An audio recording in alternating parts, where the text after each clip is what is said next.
Hello guys, I'm HP, this is Dr. Pink and welcome to Smooth Jazz, Basic Smooth Jazz 5, Building Up Technique. This is the last lesson of this little Basic Smooth Jazz guitar course. You find the entire course in the HPCrazy guitar clinic. Please join there and check out the previous lessons if you missed them out. And this last course is the final course of the Basic Smooth Jazz and is already the bridge to the Intermediate Smooth Jazz course. So you're probably going to enjoy this and pay attention. And smooth jazz is really also a technical exercise. You know, it's quite technical because you need to have these runs played smoothly.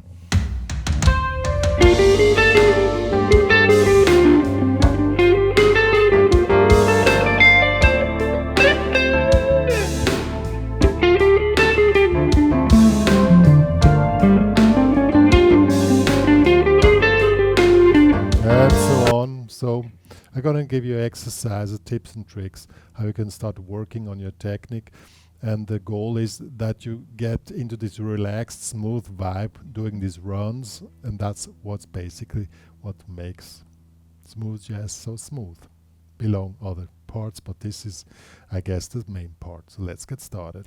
Since we are still in the basic smooth jazz, we are just working with the pentatonics and the blues scale. In this case, I created a backing track in the key of D minor, and it's with 80 BPM. It's really slow, and this gives you a chance to really start working on your technique without getting too much into trouble because it's too fast.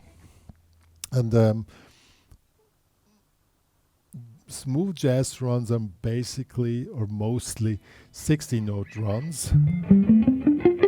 So if you want to play the pentatonic, we're just using the root position of the D minor pentatonics. First practice it just to play it in taka taka taka taka taka. That's the speed we want. Taka.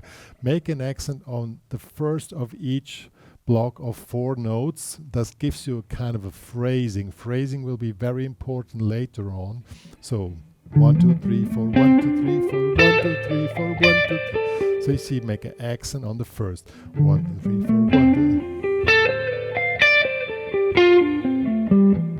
2. Okay, and the next thing would be then syncing up with a backing track.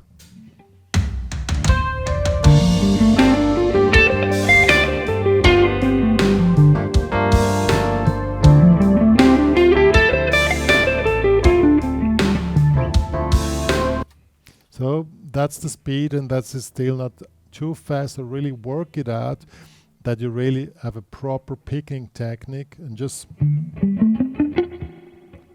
and then now it comes. Now we started with a downstroke, but often you start, like runs, not on the first but on the second note of a 16-note block. So in this case you start with the upstroke. Practice the pentatonics not only with down upstroke but also starting with an upstroke. So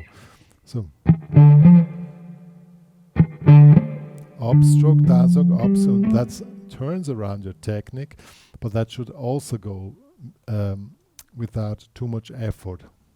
So 3 4.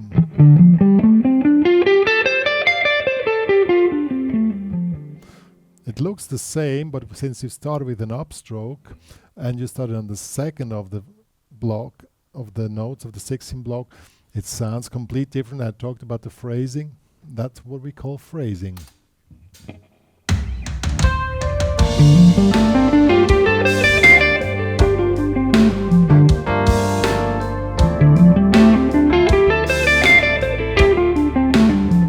And also when you put the accent on the first, then another note has the accent than before. So we have 1 2 3 4 1 2 3 4, and that makes the difference in the phrasing. So we're going to first do the one on the first and then on the second, and then you can hear the difference.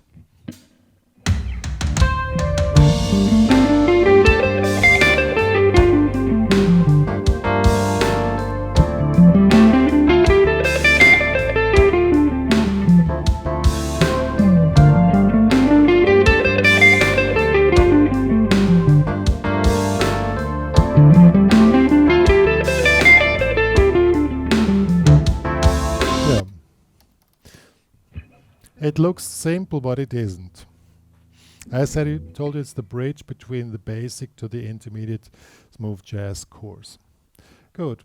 Next thing you also need to do the same thing with hammer-on pull-off. But here we just keep it on the first. So same thing with hammer-on pull-off.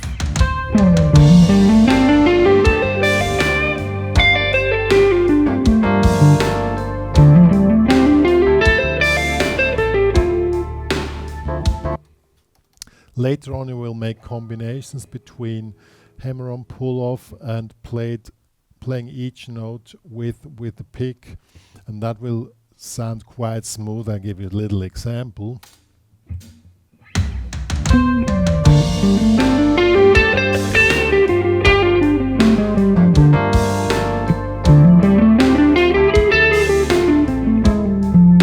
And so on. Okay, good. Now we also do the blues scale. It's this here. The blues scale has a big advantage. When you play it, it resolves perfectly. It's in 16 notes. 1, 2, 3, 4, 1, 2, 3, 4, 1, 2, 3, 4, 1, 2, 3, 4. So play the same thing with the blues scale.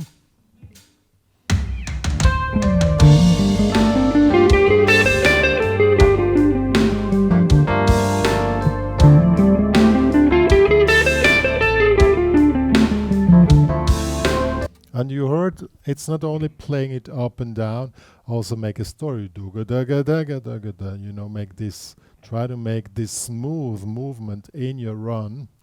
That will make you sound really smooth, but that's, I know it's a task, but you can already start working on it. And also try to play this starting with the second note of the 16 note runs.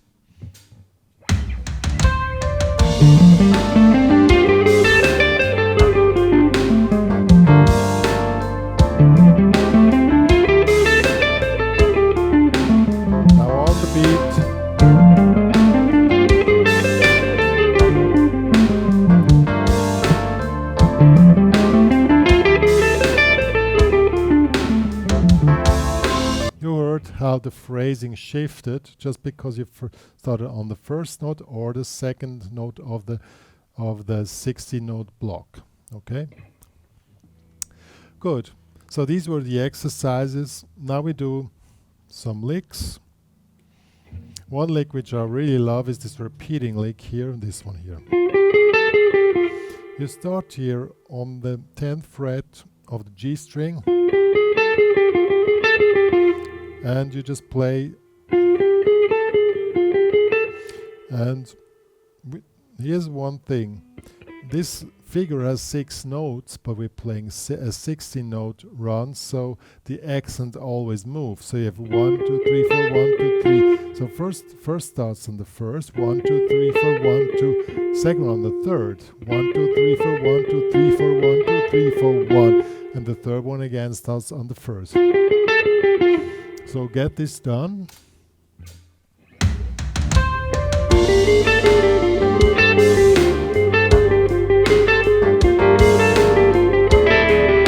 You can keep this going on forever if you want.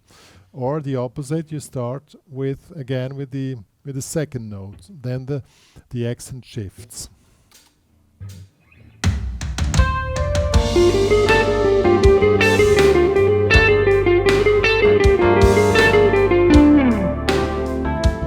Yo, that's really a cool lick. Now we want to have a proper exit strategy out of this repeating pattern. So we need to get out of it and resolve the whole thing with a run, and we do it like this. Play it 3 times and then just go down with the blues scale.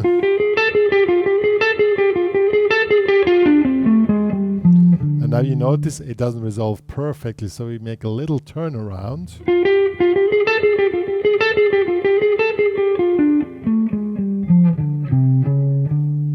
And now we're finished. Now it sounds finished.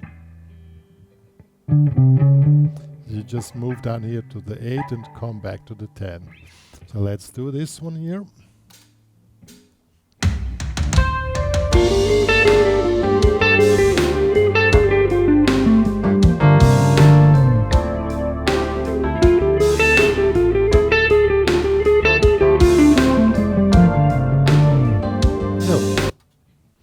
And of course, you already know it, we do the same thing. We start on the second of the 60 note, and don't forget, I didn't mention it all the time, then it starts with an upstroke and not with a downstroke.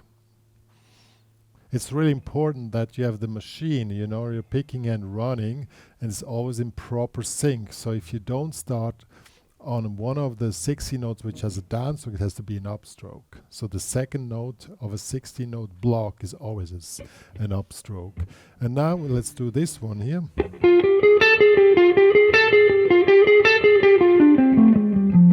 And interesting, this one resolves perfectly here. We don't need to make this little turnaround.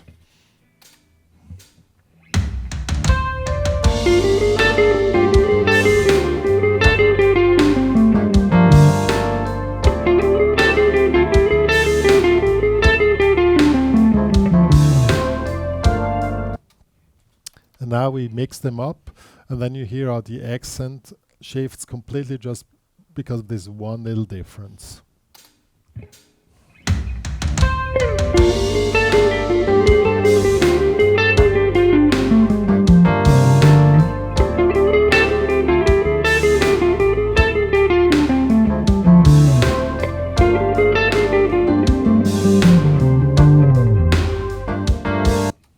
It's really important that these runs come in smooth and relaxed and a little bit laid back. If you can try to be a little bit behind the groove.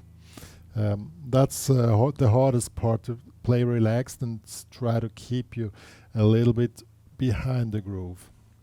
Good, now let's do a last lick and then we are quite finished with this basic smooth jazz tutorial. We do this one here. So we just make a chromatic thing here. We start here in the 13th fret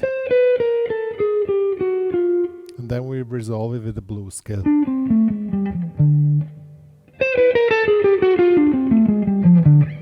Let's do this one here.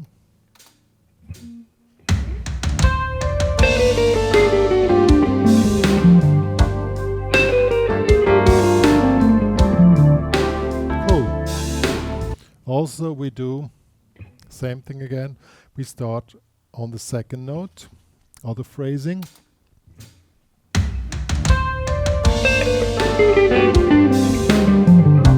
And now we have to do this.